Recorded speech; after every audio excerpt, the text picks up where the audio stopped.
All right, we're going to get going this morning. Good morning once again, everyone. My name is Jeff Pugliese. It's my pleasure to welcome you all to this Middlesex County Chamber of Commerce Legislative Leadership Series event featuring Senate Majority Leader Bob Duff, sponsored by Eversource. We are thrilled that you can all join us today for this important event, and we look forward to a great conversation with the Senator on a number of important fronts. Before turning the program over to Chamber President Larry Mchugh, I do want to note quickly that we have a number of questions that have been submitted in advance. But if you have a question that you would like posed to the Senator, please enter it into the chat portal or the Q&A, and we will do our best to get it into the conversation. I also want to send out a brief and quick shout out to my fellow Chamber VP, Johanna Bond, who as always is managing the technical aspect of today's event, and we appreciate her work to make this virtual event happen, as always. So without further delay, it is now my pleasure to turn the program over to the President of the Middlesex County Chamber of Commerce, Coach Larry Mchugh. Thank you very much, Jeff. And I want to thank Senator Duff for being with us again this year. His great support has been terrific. And he has been a terrific supporter of some of the areas like tourism and manufacturing, some very, very important areas that we have of economic development here in Middlesex County. And I know that the same thing down in his area of Norwalk. He's been a proponent of jobs and moving us forward in a very positive manner. Also, I'd be remiss if I didn't thank my friends at Eversource.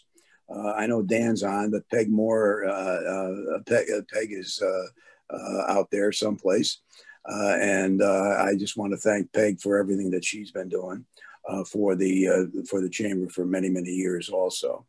And Eversource for their great support of our business education program, which they really have stepped up to the plate. Unbelievable in that. We had to go virtual this year for our schools throughout the county, and they, as usual, stepped up and said, okay, we'll help in any way we can, plus numerous other ways in which Eversource has been a tremendous community partner. We have a lot of events coming up. To stay tuned, about 35 virtual events scheduled for the month of April. We will be having a breakfast or lunch towards the end of the month also. And again, thank you for your great support. We set a record with Gino last week. We had over 4,200 people on all the different vehicles that we use. Today, this is on CTN, along with, it will be filmed also for people to use also. So again, I want to thank Jeff, our legislative committee, for doing a great job, and turn it over to our fantastic co-chairs of our legislative committee, Maureen Westbrook and Rich Carella. Thanks, Coach. Appreciate that as always. And just real briefly, this is the second in our leadership series that we hold every year. And Senator, thank you for joining us again. As always, I think we're probably 4 or 5 years into this now with you. So thank you. It's great to see you again. And Maureen, I don't know if you have anything you want to add, but we can turn it right over the same. Yep. Turn it right over to Danny Moore to introduce the Senator. And thank you to Eversource again for sponsoring this event. Really is a great, not only a great chamber supporter of ours, but a great corporate citizen in the whole state of Connecticut and New England. So Danny, take it away for Eversource. Thanks very much. I appreciate the time and effort that goes into getting the business organizations together. Larry Mchugh is the godfather of the business community, and we very much appreciate the fact that he's organized us during this very difficult pandemic and has basically never missed a beat going forward, getting the business community involved in all the issues that are important to us. So Larry, thank you on behalf of Eversource and its thousands of employees. Couldn't do it without you. And Jeff has garnered all the Middlesex Chamber legislative leaders over the years, and his efforts are not unnoticed and very much appreciated by myself and all the other people of Eversource. Senator Bob Duff is one of those leaders that comes along once in a generation. He's really been able to work with business, labor, the disenfranchised, everybody out there. He's a leader that has gelled the Democratic caucus and the entire state Senate as we put forward different policies for Connecticut. He's thoughtful, he's engaged, And he's the type of leader that the door is open. He's a former energy chairman, so we at Eversource had the opportunity of dealing with him directly on major issues of importance to us and the state of Connecticut over the years.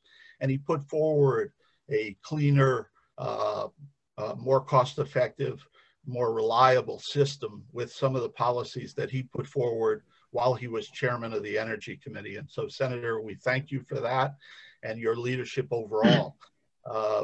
We faced an unprecedented situation with the COVID virus, and we've relied on the governor and legislative leaders to do things that our entire legislature has had to grapple with in the past. And we think they've done a very good job given the circumstances that are there. We do see that the federal government is coming through with COVID relief, and we're very interested to hear from you, Senator, and other leaders as to where we're going to go with those dollars. One suggestion from the business community, if I could go that far, is the Unemployment Compensation Fund has taken serious hits as many of our citizens were faced with unprecedented unemployment and those types of opportunities. You know, the business community has shouldered that burden throughout the years, and this looks like a time when the business community and government should be dealing with that crisis. Bob has been elected by his colleagues to be a leader in the state Senate as the majority leader, and we look forward to his comments. And with that, I'll just kick it over to you, Senator. Thank you very much for coming, and we appreciate it. Great, thank you, Danny, and I appreciate your comments very, very much. I appreciate you. You already made my day, and I haven't done anything yet. So thank you very much. Larry, it's always great to see you. So thank you for all you do and for your kind words. And Jeff, thanks for helping to arrange this. And Rich and Maureen, thank you very much. I will say about Dan is that he's probably one of the hardest working folks up at the state capitol. He's had a long history up there in various forms, but he's always somebody that you're very comfortable going to and asking questions.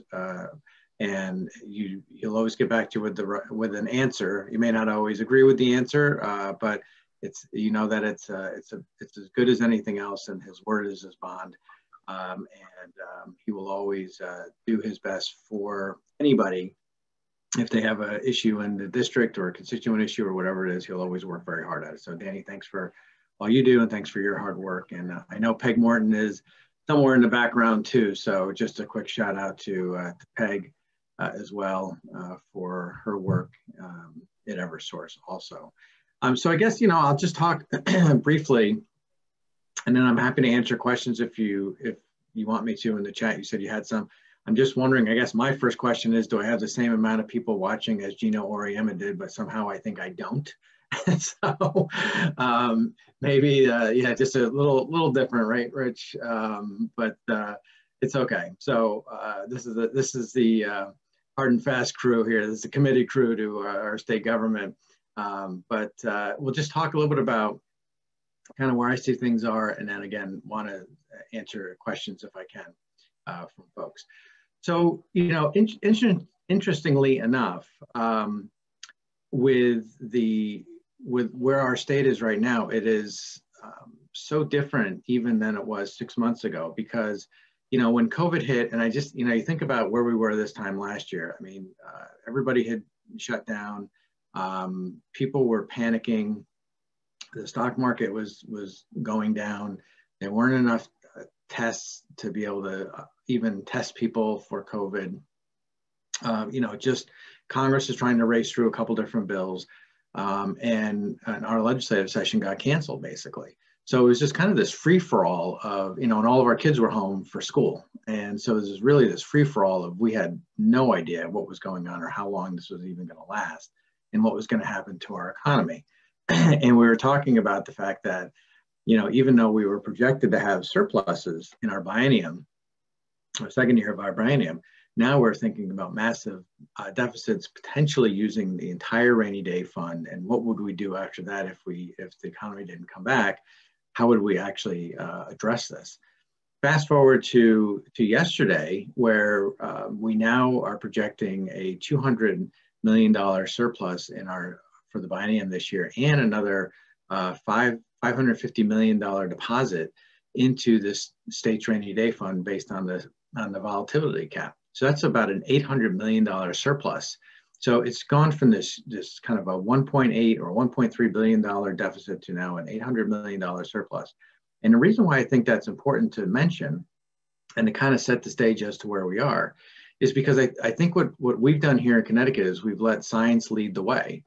We have been very careful about ensuring that when we were shutting down, and I was having conversations with the mayor of Norwalk with regard to talking to some of our big box retailers, because Norwalk took it on its chin very early on in the pandemic about fewer people in the stores, longer hours, doing more, all that kind of stuff. And here now, we're trying to, it's a race now for everyone to get their vaccines. And so we're letting science lead the way. We are being very thoughtful about the approach of how best to reopen the state of Connecticut and to continue on with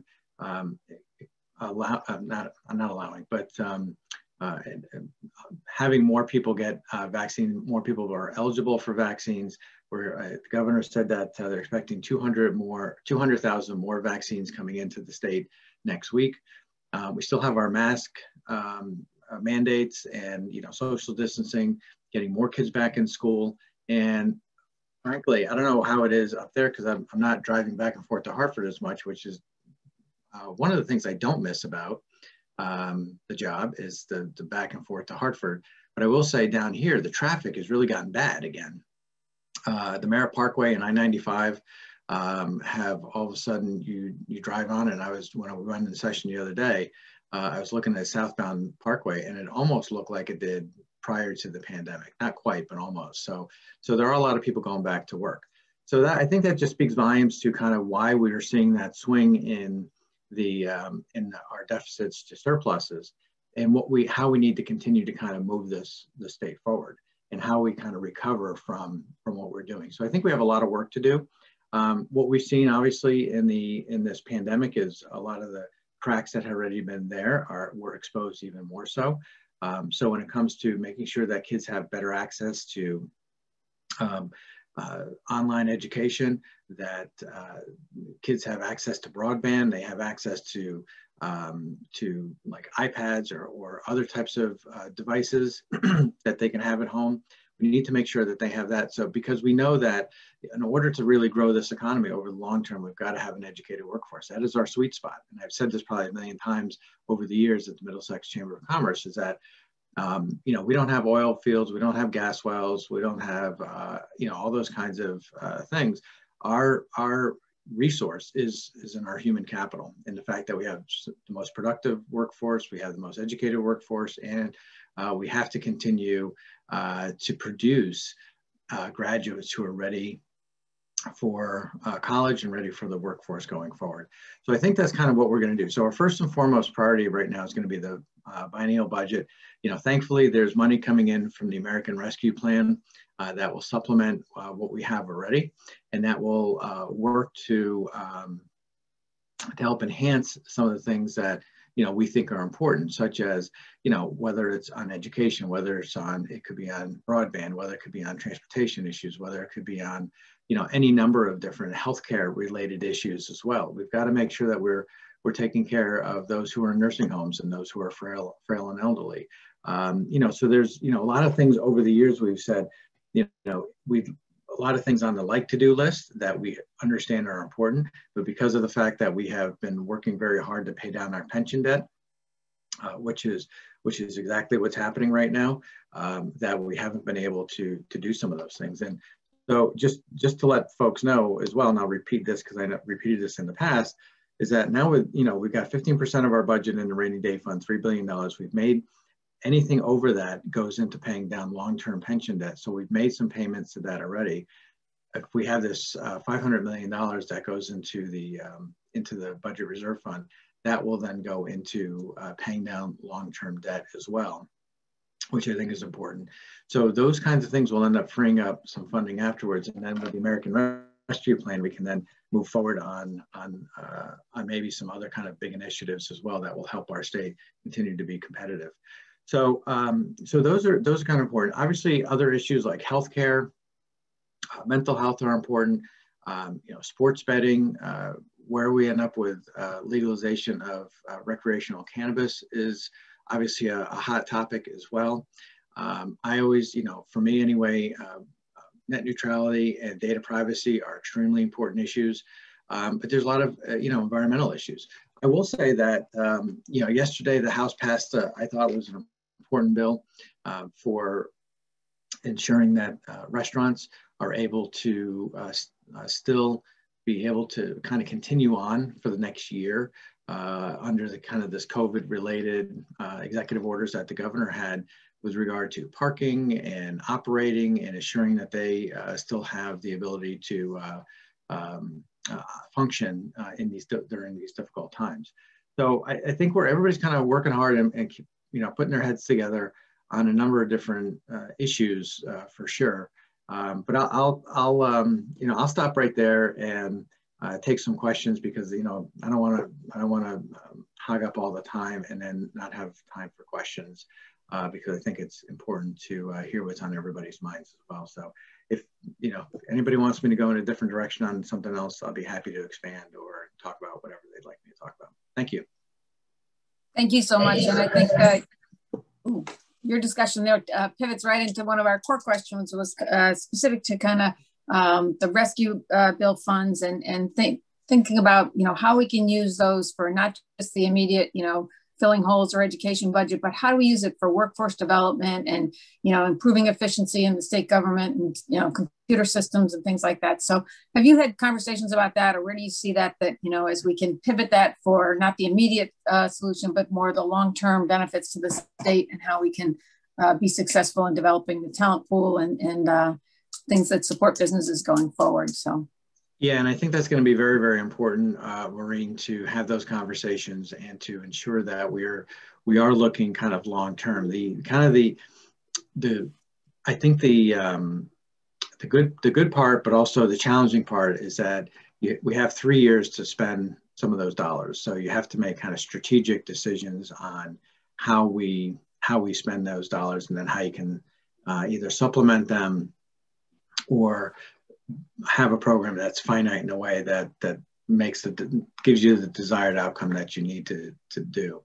The legislature and the governor having those conversations. There are also two buckets. There's the allocated buckets and there's the unallocated bucket.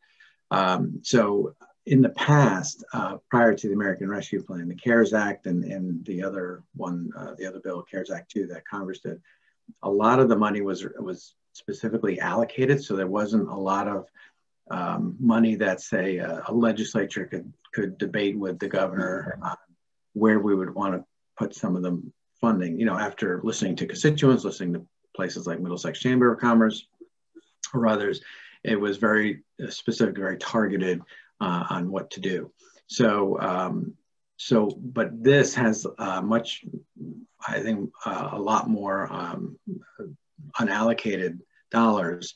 So that's why, again, the legislature passed a bill that says, hey, look, we need to make sure that we're working closely with the governor. We would anyway, but I think it was important for the legislature to say, hey, look, you know, we want to make sure that we're working together, not only on the state budget and state dollars, but also the federal dollars that come into the state and how that gets supplanted onto what we're doing. And say we want to do workforce issues, you know, or other types of things. That's all going to be important. So we'll have to work, we're working together to kind of figure that out. The last part I'll just mention on that is you know, it's always the details. We're waiting for guidance from the Treasury Department to tell the executive branch and the state legislature, and that's around the country too, you know, what is the guidance on what are our parameters, what are our guardrails on this stuff? And that takes a little bit of time to get there.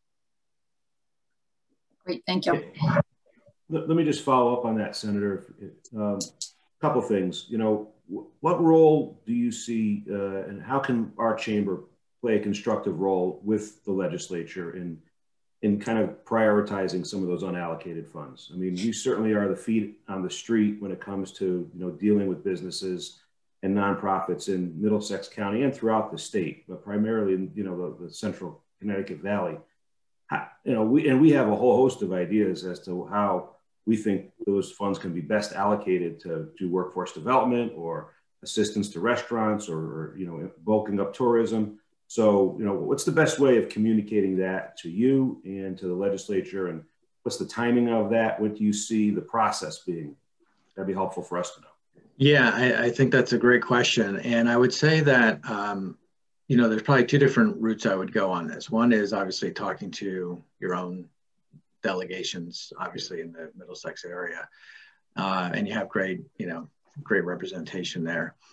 Two is the more that you all can work with other chambers, I think is important to have a unified voice, because I think if you're unified, you're stronger. And then because it's kind of like anything else. If you come with 3 or 4 things and another chamber comes with 3 or 4 things and somebody else comes with 3 or 4 things, it just gets diluted and then nothing happens. If the chambers of Connecticut came together and said, look, these are like 2 things we would really like to see investment around the state or some sort of regional investments, I think that makes it a little bit easier for legislators to kind of work through. Because don't forget, there's the workforce training, and then there's areas of education, there's areas of healthcare, others that may or may not be part of what is on your agenda, and same kind of pressures are being put. And we have the deadlines for the Appropriations Committee is April 20th, I believe. And then after that, we'll be negotiating with the executive branch on a final biennial budget. So there's not a whole lot of time. And you know how that is when there's the legislative session is, we're grinding through the session and voting on bills and trying to put a budget together at the same time. So bandwidth is always a little short at the end there. So I think the more you talk to your delegation and the more you can kind of come up with a singular plan with others who are like-minded, I think is helpful. Thank you. That's good direction and good advice. Thank you very much. Thank you. I should mention to those participating and attending this today, you can enter questions through the chat function, and we'll get those answered. Well, Senator will answer them. We'll deliver them. Maureen, why don't you go ahead with the next one, I think. Sure. I think you talked about, things where there's common views about it. I think one of the things that we've seen a lot of coordination about support for tourism in Connecticut. And it's been on the agenda for the last several years. And certainly the Middlesex Chamber has really done a lot to try to advance that. It's so critical to the county here and residents here. And there's, discussions about the dollars generated by virtue of tourism. And that clearly took a huge hit with respect, during the pandemic, as those sectors were particularly impacted. And so just, how do you see the General Assembly supporting that, both in terms of dollars and then any other initiatives that can be continue to drive that sector back that really will have a broader benefit for the state of Connecticut? Well, I was glad to see at least that the governor kept the same funding for the line items and for tourism in his proposed state budget. But I think we need to do more. We need to, I look at places like the Maritime Aquarium and Stepping Stones Museum. I'm just, locally and being parochial. Norwalk Symphony, and some of our places down at Stanford that have not been able to really open up their doors in over a year. So while I'm glad about the flat funding, and I appreciate that, I think hopefully this is where, kind of going back to the American Rescue Plan, where we can use some federal dollars to as people kind of want to get back in their cars and do something, that we can use that opportunity with that funding and kind of provide a shot in the arm, kind of pun intended, and help our arts and tourism industry get back on their feet again. Restaurants have really taken it on the chin, but you also have these arts organizations and tourism that have really suffered.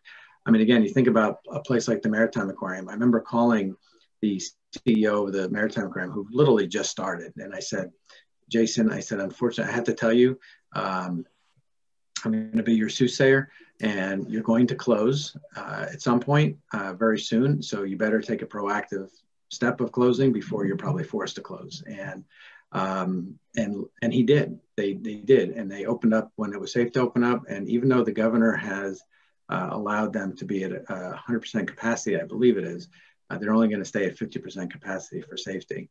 So they're still trying, they're still doing the right thing in safety. So we have to support that and support those decisions to do that. So I'm hoping that some of that federal money, I think, would be a great use of dollars to be able to provide that. I mean, think of the thousands of jobs that are, intertwined in the tourism and restaurant and arts industry. And those were the first people to lose their jobs. They suffered the most. We've got to try and help them as quickly as possible. Great, thank you. Yeah, that's especially impactful here in Middletown, where we have such a great restaurant situation on Main Street, and we got museums like Kid City on Main Street. They really have suffered. So anything we can do to support that and move those forward would be great. Yep. But you do mention also that it also is such a huge labor market for that industry, tourism and restaurants. There's a specific concern, however, in the business community about, some of the labor bills that we see coming out of the committee and that are under consideration, and, additional paid sick leave provisions, non-compete agreements, workers' comp, and Danny even mentioned earlier, historically, business has had the burden of, shifting that unemployment comp. We saw it in 2008. And actually, I think UConn did a study. It kept Connecticut from progressing through those following years of growth because we were burdened with that, repayment of unemployment comp because there wasn't enough money in that fund. How would you stand on those proposals, and what do you see, kind of the structure of the legislature addressing those kind of labor proposals that are coming out right now? Yeah, well, I can't comment on all the bills because I really, honestly, I don't, at my level, until something comes out of a committee and it's on the Senate calendar, it's hard to, pay attention to the thousands of bills or have a deep understanding of all the bills that are out there. But I will say this on the unemployment compensation part. I was lobbying our members of Congress to see if that could be part of the American Rescue Plan, because I thought there are two things that outside of all the other great things that they did, there were kind of two pieces that I thought are missing right now. And I'm sure the congressional folks would agree as well. One is trying to prop up the unemployment trust fund, and two is the SALT cap. And the unemployment trust fund, we had just gotten it to a place where it was stabilized right before the pandemic. And it took a long time to do that. And it was very hard. And it was painful. And I would agree that, in order to get that back to where it needed to get to, it caused a lot of pain. If it was avoidable, I don't know. But I know that it was very hard. So it was that's the frustrating part, is that, just as we were right where we needed to be, we're now taking loans out again with the federal government. I know that the governor has forwarded a plan to the legislature. I believe the Finance Committee may have heard that. And it seems like there was some tacit agreement, I guess, on the approach. I don't know if there's enough agreement to get it out of committee.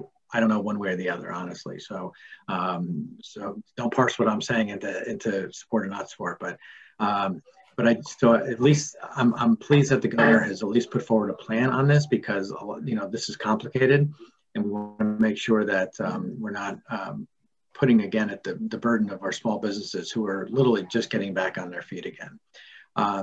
So with regard to I'll just make a general comment on some of the other bills that are out there. Everybody, 187 legislators are elected in their own right. And if, they feel that these bills are important to their constituents, they're obviously free to raise them. And they're free to have public hearings on a whole host of things. So, we have bills in the General Administration Elections Committee that expand voting rights, and some bills that restrict voting rights. So, everybody has a right to have those bills heard and at least public hearing. Whether they garner enough support or not, one never knows. So, that's part of the legislative process. And, we kind of go through this conversation every year.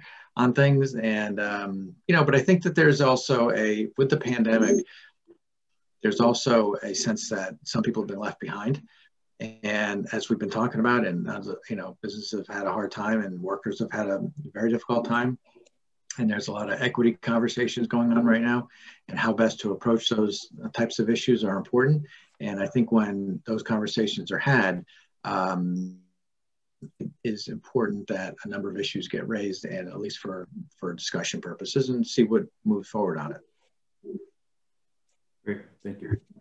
And I would just say, to follow up on that, I saw the list of what came out of Labor Committee yesterday, and there are a number of there that I suspect will have a lot of further discussion. And to your point, I think they're, you know, one that draws my attention, thinking it on behalf of the chamber members, the one about the fair work week schedule, and, you know, tries to give employees more direction. But as I just read it quickly, you know, it'd be very, very prescriptive for an employer to do that in terms of the notice requirements and just being able to successfully operate their businesses. So I know you always, you know, what comes out of committee and what comes out at the end is work in progress. Yeah, I can comment on that a little bit, because I had a meeting on that many months ago before it even had a public hearing. But did that have a cap, or I'm sorry, a floor as to who that would affect, such as a larger business rather than a smaller business? Yeah, it's the 250, so either employees or franchises. So it does go to a larger group, larger base size than it appears to be. Right. But, I think in the past that might have been 50 employees or something like that. Or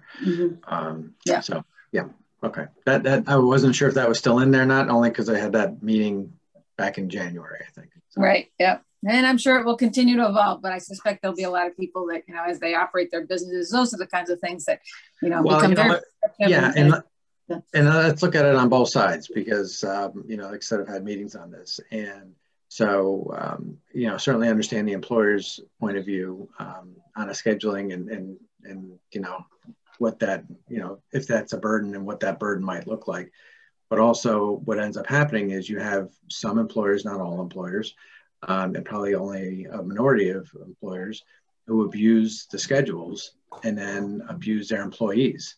And so they put them on schedules of, you know, say, you know, 6 to midnight or whatever it is, 4 to midnight, and then they put them on back on again at 8 o'clock in the morning. And so, you know, or 7 o'clock in the morning. And that's how these kinds of things get born, because of, you know, kind of unfair behavior, and, you know, just kind of the sense that some employers, especially low wage workers, are expendable. And that's where the conversations come out of. And that's, you know, while it's probably not the vast majority of employers, it's some. And, you know, as we think about and we see, you know, wealth being distributed in some areas and other people being left behind, that's where I think some frustration comes from, and why you see those kinds of bills. Absolutely. And it's always getting that right balance. Yep. I know you work hard to do that.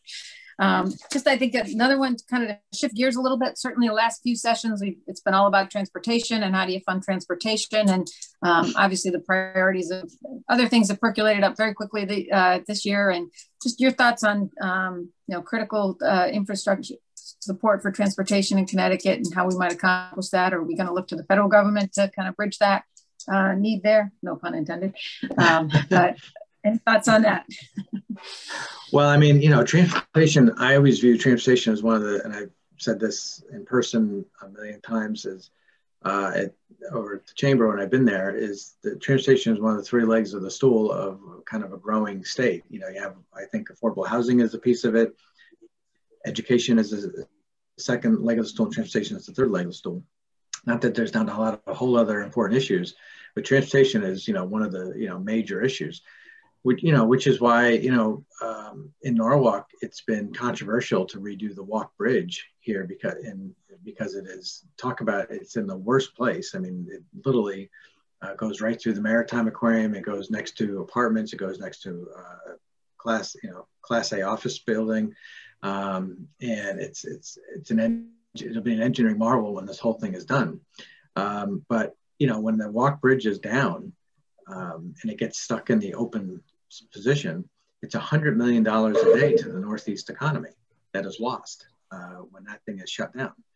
So, if anybody thinks that either the trains or the buses or the roads, it doesn't matter. I mean, how much more are we paying for goods and services because people are stuck in traffic, and whether it's in New York, New Jersey, or Connecticut, or Massachusetts, or wherever. So, we've got to fix that. And I think, thankfully, in yesterday's Office of Fiscal Analysis letter that they sent, the transportation fund has improved slightly, and that's probably because gas prices have gone up a little bit, so the gross receipts tax has probably increased. But we've got to look at a number of different ways. Now, the governor's put on the TCI Transportation Corridor Initiative. There's also the kind of this truck toll or truck tax thing that's out there. That's a potential, maybe both. And I think he believes that that'll help at least get us through the next 5 or 6 years. And whether or not we end up shifting some of the DMV revenue back over or back to transportation. We also have to make sure that we can get these projects out on time as well. There's a lot of projects sitting at DOT that need to get out and onto the street to get bid on, so we can get these projects going. And I think that's some of it is staffing, and there's lots of reasons why we haven't maybe moved forward on that.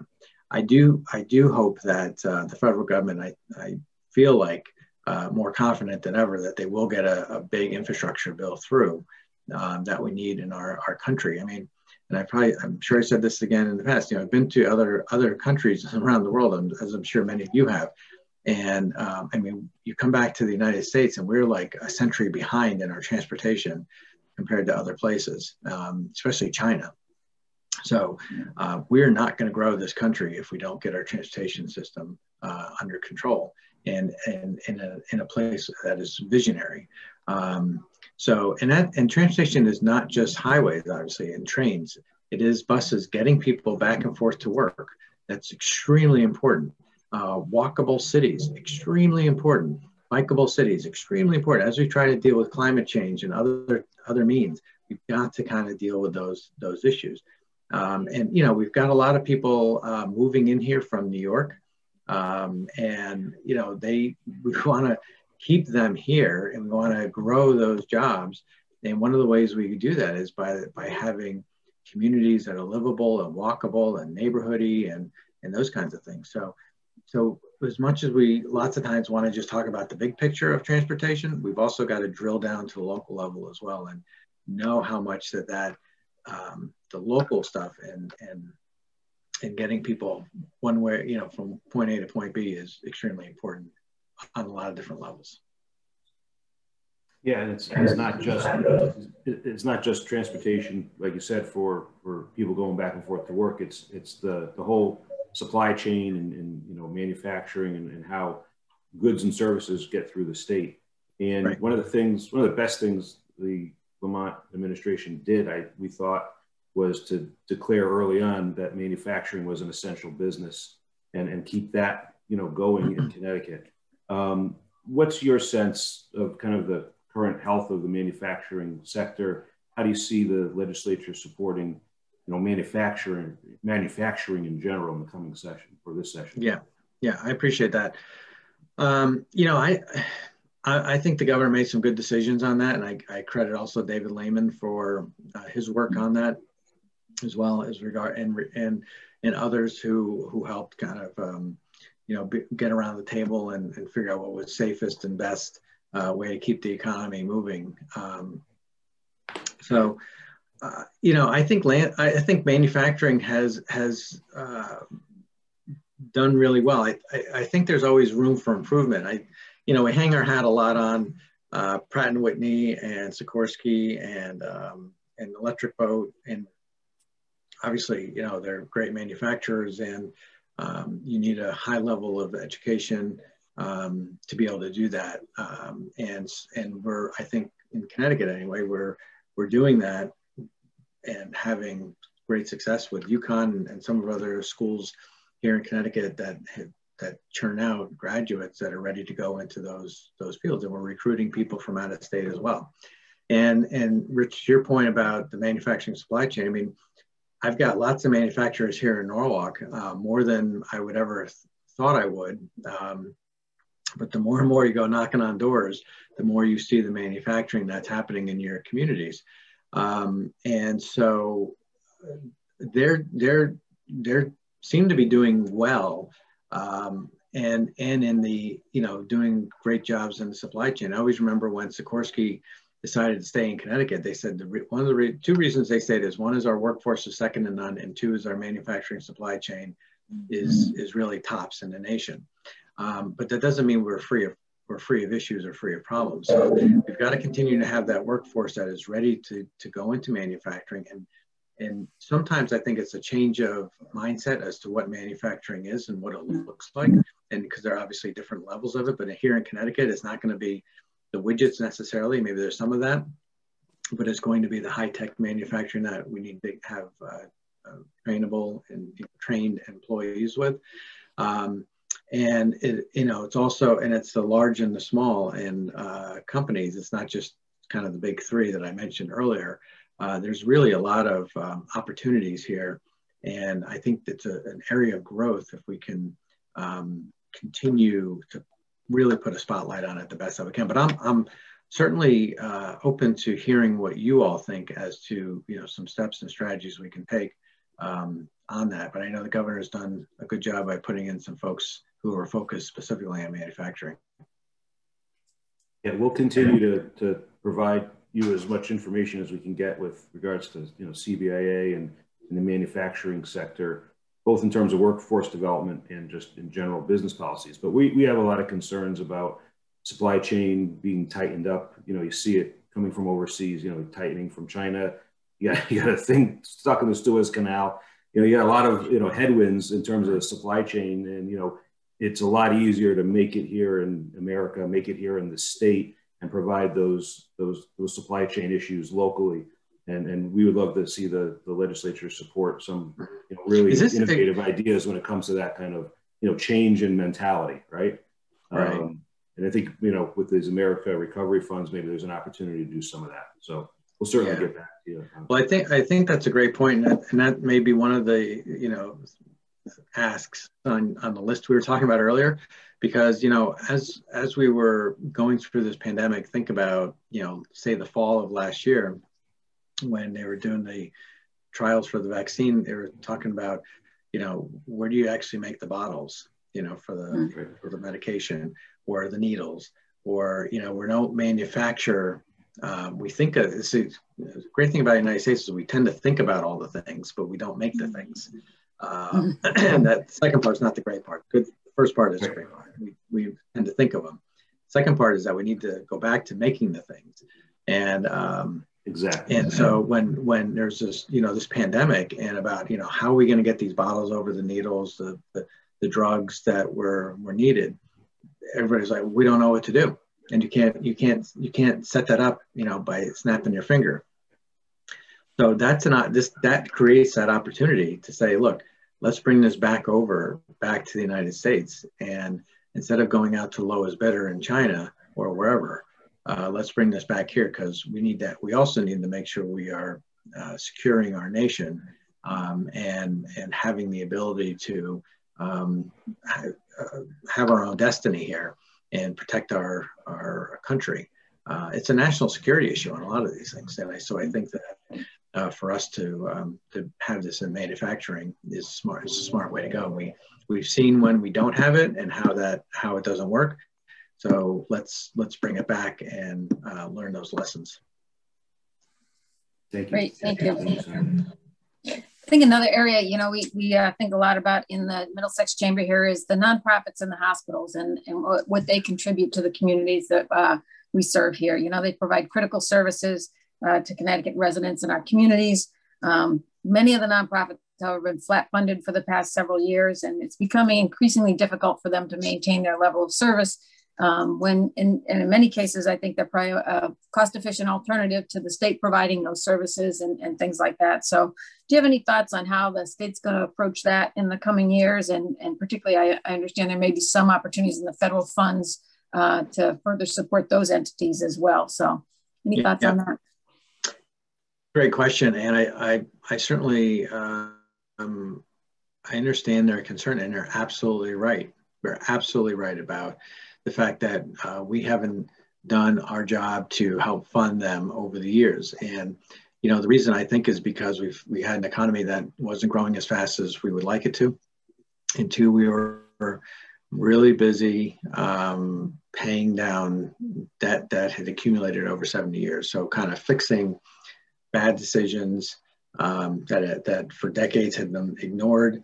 And at some point, you know, you have to pay the bill, and that's what we were doing. So, so you had a lot of entities like healthcare, nursing homes, nonprofits, and others that got the short end of the stick because of the fact that we were paying down and addressing things that had not been addressed over decades.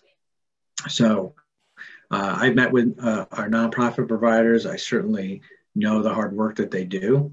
And I think that there's a path to be able to help them. I don't know that we can help them in 1 year or 2 years, because I just think that the amount of money that is needed is just so great.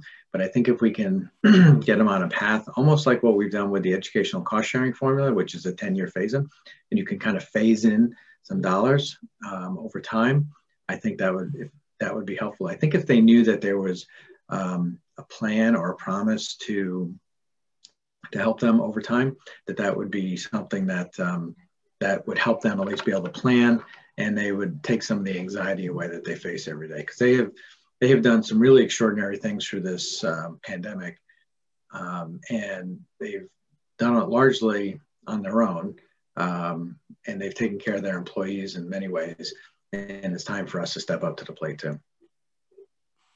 Great. I think, you know, you're right. The concept of just knowing with some confidence that they are on the agenda and there's some certainty going forward, and able to plan with some predictability would just be a huge opportunity just to help them know where their future is and how they can build their services and support things. So great. Appreciate that. Senator, a lot of businesses have approached the chamber about concerns about employer liability as, you know, workforce comes back to work in the office or in the facility. Can you give us a sense of what action the legislature might take, if any, on, you know, employer liability protections? Well, that's a tough one. I don't know, to be honest with you, because I think I read a lot of stuff on the issue of employer liability, and, you know, whether or not, say, an employer can mandate their employees are vaccinated or not, or what happens if they get into a place and they contract COVID, or there's a serious illness.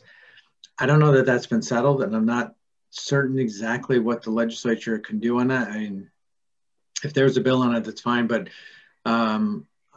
part of me thinks that the only way that will get settled once and for all will be through the courts. Whatever the legislature passes, if the legislature does pass something, unless Congress does, that it will be immediately challenged in court by one side or the other. So, you know, again, this is an unprecedented time. Unless there's some sort of case law from the flu epidemic of 1918, I'm not aware of, you know, and I'm not a lawyer, so I just don't know, to be honest, what your answer is on that. We've got a couple of questions in the question and answer box here, so I'm going to kind of hit a couple of these for you. First one is from a Patricia Lang. Many people are having trouble getting appointments or even a live person on our phone to schedule the vaccine appointment. How will this be addressed with the new vaccine date for all people on April 1st, you know? Well, I mean, I think it's going to be, you know, the problem is that, you know, there's no central place really to schedule yourself. There's VAMS, and I'm not a fan of VAMS at all. You know, that's a federal system, not a state one. And then you've got like places like Stanford Hospital and Yale and Hartford Health that have their workarounds. Hartford Health and Yale use Epic, and Stanford uses ZocDocs. And then you've got CVS, Walgreens, Walmart, and I think some others are going to come online as well. So, you know, it's almost like it's, you know, somebody equated it to like the Hunger Games of like trying to find where the shots are and try to get yours before anybody else can get theirs. And so it's tough, but the you know, Connecticut is like in the top, you know, 2 or 3 or maybe 4 for getting shots in arms because of the way the governor's rolled it out, which has not been free of controversy, but I think has shown that at the end, ultimately, it's gotten a lot of shots in people's arms. So, I think that people were, as I said earlier, the governor's expecting 200,000 more vaccinations, I think J&J vaccinations next week. So more and more are going to be rolled out. And I think by this time next month, anybody who wants to get a shot they'll be more than enough to get vaccination. I will say this, that Norwalk coincidentally had a vaccination set up for this past Saturday. And before the governor made his announcement about moving the dates for 45 to 54-year-olds. And so I put it out there on social media. A lot of people put it on social media. And the funny thing is they had 1,000 shots. And I think by the time the portal opened up for 45 to 54-year-olds, they still had 600 vaccinations or so. And then the minute the portal opened up for the 45 to 54-year-olds, the 600 went about 2 seconds. So there's a lot of demand out there. And I would just say for folks to just keep checking VAMs, call VAMs too, because sometimes if you call them, you have a better chance of getting a shot than if you go online. And just keep going to CVS and the pharmacies, go to Stanford Health, go to Yale, go to Hartford Health. You don't have to be patients of theirs to get it. And I know it's everybody's working as hard as they can to get those shots out to the community and get them out as quickly as possible. And we have to make sure that we're getting shots out in our targeted communities as well. And that any kind of vaccine hesitancy, we're giving people the right information and talking about science and they're healthy. I had my first shot. I was one of those people who was like, I had my fingers on the keyboard when the portal opened for the Norwalk clinic. And so I got mine last Saturday, my wife and I, and it's funny because when you get your first shot, even though I still have my second shot and it hasn't even been a week yet, you feel like a new lease on life when you get when you get vaccinated. Even though I know it's, still got to get my second one and, you still have to wear your mask and you have to take all the protocols. It's just a different feeling when you, when you get it and you feel like you can live again in a way, Absolutely. Another question we have here. Yeah. Another question we have here is about a statewide property tax. Says, thank you, Bob, for joining us this morning. Are you against a statewide property tax? The proposed tax would be damaging to housing and commercial property values throughout the state. Yeah, well, I mean, nobody knows what's going to happen. If that goes anywhere, it'll go into the state budget. It's had a hearing a couple weeks ago. It's part of a larger debate on taxes in the state. We've got communities like Norwalk and Stanford in my area that have higher mill rates than our surrounding communities. And then you've got places like Hartford, New Haven, New Britain, Waterbury, that in some of these cities, half of their tax base is non-taxable because of nonprofits, because of state property, because of hospitals and other types of things. So they'll never get out from under in their tax burden. And if you look at the mill rate in those communities versus the mill rates in the surrounding suburbs around them, you see why people go into the suburbs. So if our policy is to try and rebuild our cities, we need to take steps in order to do that. Now, earlier this year, we did a bill that set in place of that Senator Looney championed for many years, and we got it through finally, thanks to his leadership. That put a new pilot formula in Tier 1, Tier 2, Tier 3, and that it should be bringing a lot more funding to our cities. So that may equate out some of the issues on the property tax, but I still think that it's an important issue for us to raise. To say, hey, look, if I have a 2010 car in Hartford, I'm paying a lot more taxes than if I have that same car in like Farmington. Same with that car in Norwalk versus Darien or Greenwich. So having those conversations about the inequities in our property taxes, but considering the fact that the cities that have the highest taxes take on the burden of so many things. You know, Bridgeport has a jail. Bridgeport has a lot of the nonprofits. Bridgeport has Houston Community College. They're not in the suburbs, they're in the cities. And so therefore those properties are not taxable. And we have these very small cities in our state. And, you know, if we cannot get proper investment in these cities, the state won't grow economically. So I think it's part of a broader debate, and you know, we'll see what happens on it. Thank you. And I think any other, you got Rich? Oh, so there's one more in the chat. Rich and Maureen, there's one more in the chat, and we'll make that the last one if you care to pose that to the senator and get him out of here for 10. Sure. So Senator, speaking of labor committee bills, I'd like to bring your attention to Senate Bill 999. Requires in-state manufacturers of renewable energy resources to unionize and adopt prevailing wage pay. For companies like Fuel Cell Energy in Connecticut that are already at a competitive disadvantage because of solar panels makers in China, this will drive companies like ours out of Connecticut. Hope you can count on you to oppose this bill. Okay, that's from Derek. Derek, I'll take a look at it. It's not on my radar right now, but I promise to take a look at it. There you go. All right, I'll just. Oh, by the way, can I just give one? Can I just give one little thing, observation? Sure. If anybody's watching this webinar here, Dan Moore, who works for the utility company, the power company, is the guy who's sitting in the darkest room right now. I don't know if anybody's noticed that. I don't know. Did Peg Morton do something here? Did she make him turn his lights off or something? Is his electric bill too high? He's the only one with a tie, though, Senator. We got to give him right. Yeah. He is wearing a tie today. We got to give him kudos for that. There you go. Anyways, well, I know, Maureen, you want to give a wrap up, but I just want to say thank you to everybody. It's been great. I appreciate the opportunity to expand a little bit on some of these questions, because policy obviously is not simple. It's difficult. There's no easy answers, but it's always a pleasure to be here with all of you.